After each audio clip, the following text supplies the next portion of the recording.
Hey friends, I'm at the Chattanooga Area Food Bank, and today I'm going to show you how to make your own grow bucket. So really the only materials you're going to need to build one of these yourself is a 5-gallon bucket with a lid, some drainage pipe, some PVC pipe, and a zip tie. Okay, so all these materials are easy enough to find just as recycled material, you know. So we get our buckets from a fast food restaurant that are willing to donate them to us. Drainage pipe is just common job site waste. You can find them all over job sites, and it's pretty relatively available, and people are willing to get rid of it when they have extra. PVC pipe and zip ties, everyone knows where to find those, and you can pick them up cheap enough, or if you keep your eyes open, maybe even for free. So that's really the only materials you're going to need, and I'll show you how to turn all this into a usable grow bucket. Hey guys, real quick, I wanted to show you a complete diagram. That way, before we get too far into the construction, we understand how each individual piece works together to make the whole thing successful. So here you have the PVC pipe going from top to bottom of the bucket. It's going through our adapted lid that you see in this ring here, which has 2 holes, one for the PVC pipe and a larger one for our plastic cup, which is our wicking cup. Now, we're going to have soil filling this whole region, even the wicking cup. So once we add water down the PVC pipe, it'll fill this lower section and uptake moisture this way. And once we have a plant in here, the roots will make its way down and even into this wicking cup here, so we have the appropriate amount of moisture without root rot and without having to consistently and constantly water it. And what I don't have drawn in here is the drainage pipe is actually what supports this adapted lid to be hovering right here. So we have these 3 drainage pipes right here, and obviously the drilled holes here, here, and here for excess drainage of water in case we overfill this thing. So especially for some people, this is pretty necessary to get a big picture of everything before we start constructing each individual piece. So I hope this was helpful, and we'll get back to the video.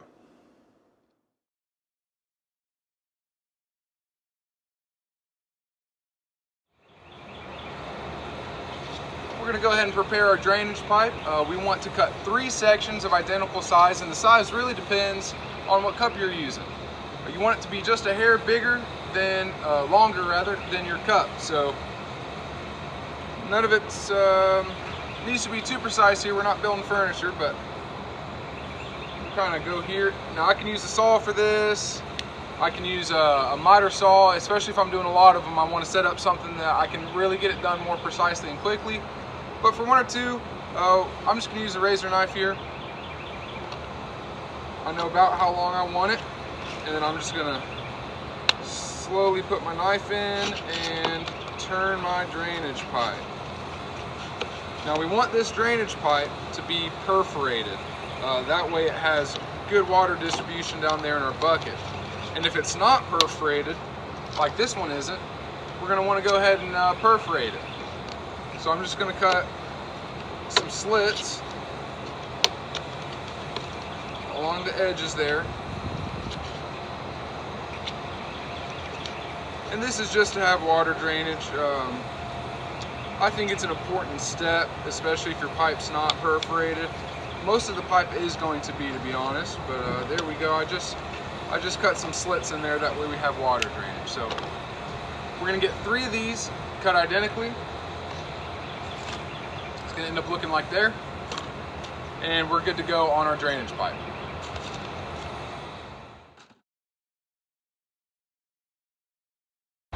Now for our PVC pipe, there's 2 things we need to consider. We want the pipe to be a little bit taller than the bucket, and we also want one of the ends of the pipe to have a slant on it. Let's see if I can give you an example. See how that kind of has a diagonal?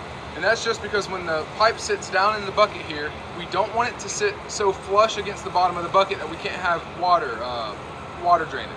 So what I'm going to do is, I can do this with a tape measure, but I find it just as easy to go ahead and stick my pipe in the bucket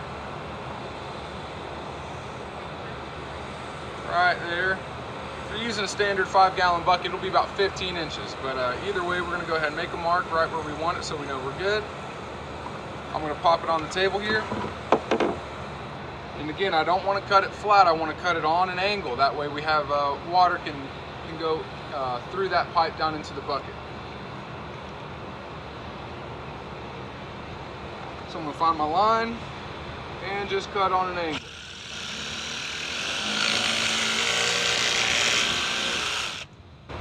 Alright. There we have it, nice angled piece of pipe that hopefully should stick up from the top of the bucket just a hair, and we're in good shape.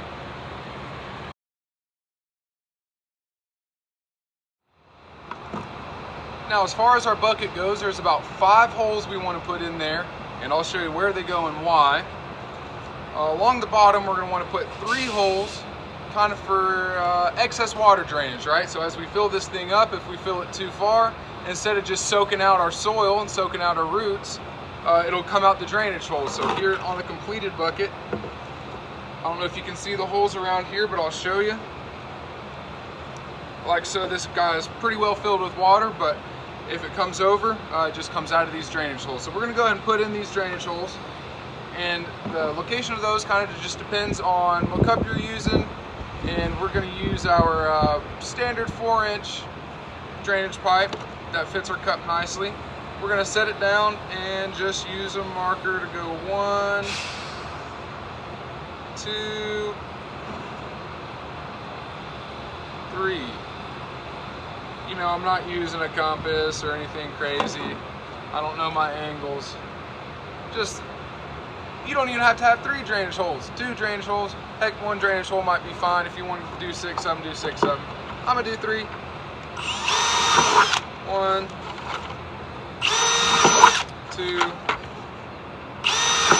3, easy as that. Okay, 2 more holes is gonna be for attaching our zip tie in order to keep the pipe in place. So we have to make those holes, and what we like to do is go ahead and just put them right in line with this handle here, but honestly anywhere kind of a couple inches apart up on the upper part of the bucket's going to work. So I'm going to go 1, 2. Now the size of these holes doesn't particularly matter. I'm using a 3/8 inch bit. However, as long as the zip tie fits through there and water can drain out, we're going to get the job done there. So those are the holes that we want in our bucket.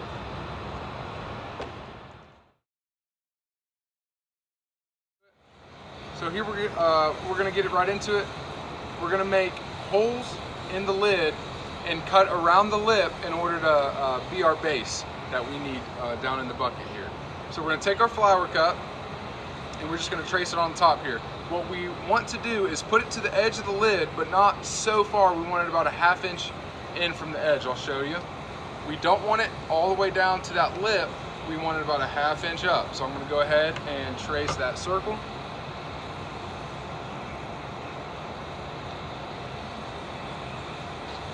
And then we're going to grab our PVC pipe we're using and put it opposite of the hole we just traced for our cup, and again about a 1/2 inch in from the edge there. 1/2 inch, 1/4 inch, 3/8 inch.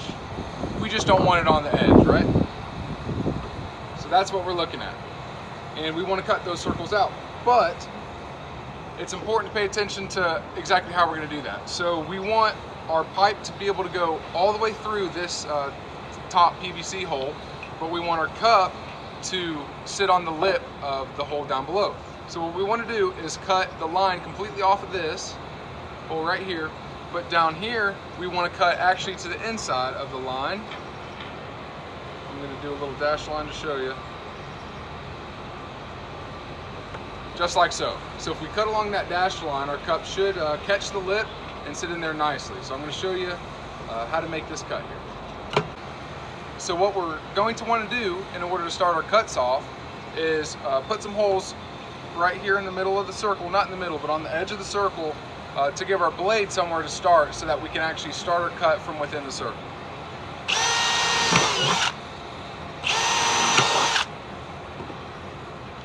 And if you can see that, that's just what I'm going for here. And again, you're about to see, that's just so I can put my blade in here. Now, when we make this cut, we want to keep the lid firmly on the bucket, okay? It gives us a nice base to cut from, and when we're done with our cut, the plastic circle is just going to fall right down. So let's go ahead and get those cuts done. We're just going to take our time, go slow, and kind of move in a circular motion to follow our lines here. So, sticking the blade down in that hole we just made.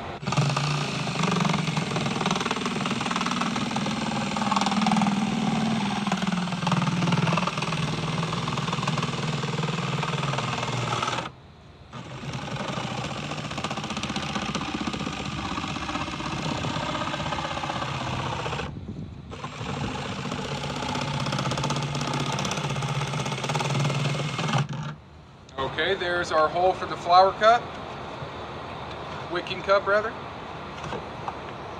And I'll get to the PVC hole now.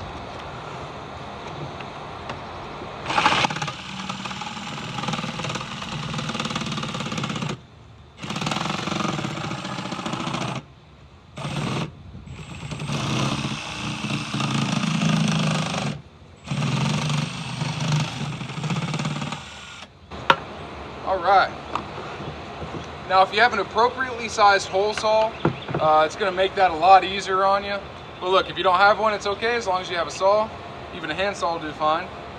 And I'll show you real quick what I mean in a little bit more detail about the line locations of these holes. So again, we want our pipe to actually go all the way into this top hole like so. So I kind of cut along the line I traced. And then for our cup, we want it to catch the lip, you see. We don't want it to fall all the way down, so I went to the inside of my line as you saw. Now, to finish off our lid cut, we're going to want to go ahead and cut around the very outside of the lip. That way, this lid sits inside of the bucket. So we're just going to trace along the lip, and hopefully you can see just that black line there. I'm tracing right around the edge. And it's kind of the same procedure. I'm going to want to put a hole, that way I can start my cut. And then I'm going to stick my saw blade in that hole and just take my time, kind of rotate the bucket in a circle and just let the saw do the work for me. And eventually I'm going to have this thing cut out and it'll just fall right in.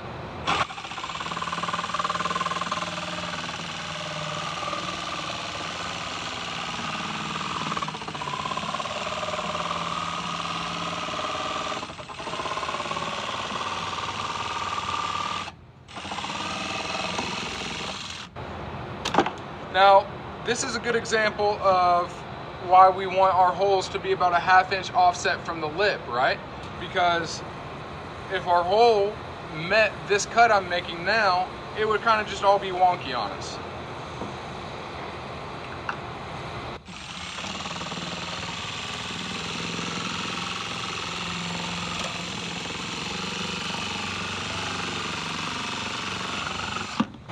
There we go. Now look, that cut doesn't have to look nice. It's all going to be hidden, just so long as it gets the job done of allowing us to take this and drop it inside of the bucket.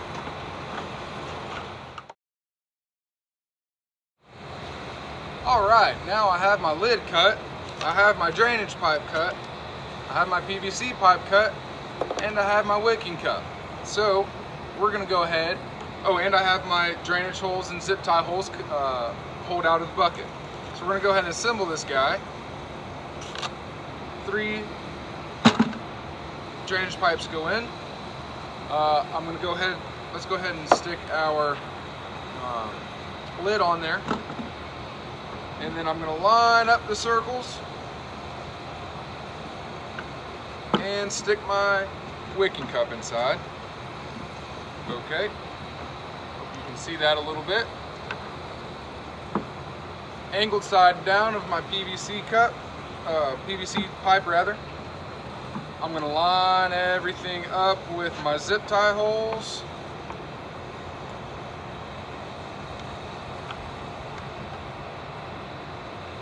And just get it nice and secured to the side of the bucket there. If I can remember how a zip tie works. easy enough, guys. Go ahead and cut the excess of that zip tie there, but that's all there is to it. Again, really easy. There's a few key steps that after making a couple of them, you can start to understand how to make it easier on yourself. And if you're making gobs of them, even how to set up maybe a little bit better of a system. But as far as 1 or 2 goes, it should be really quick, really easy, really affordable, if not free for you to do with the right tools. And there she is, fully assembled. She's ready for dirt, plant, and water. Well, friends, that's my time. I hope I was able to demonstrate how to build one of these. And after watching this video, I hope that you understand the steps it takes and the process of constructing one of these and making your own. And as you can see, it's quick, it's easy, it's fun. So get out there, start hunting down supplies, and let's get making grow buckets.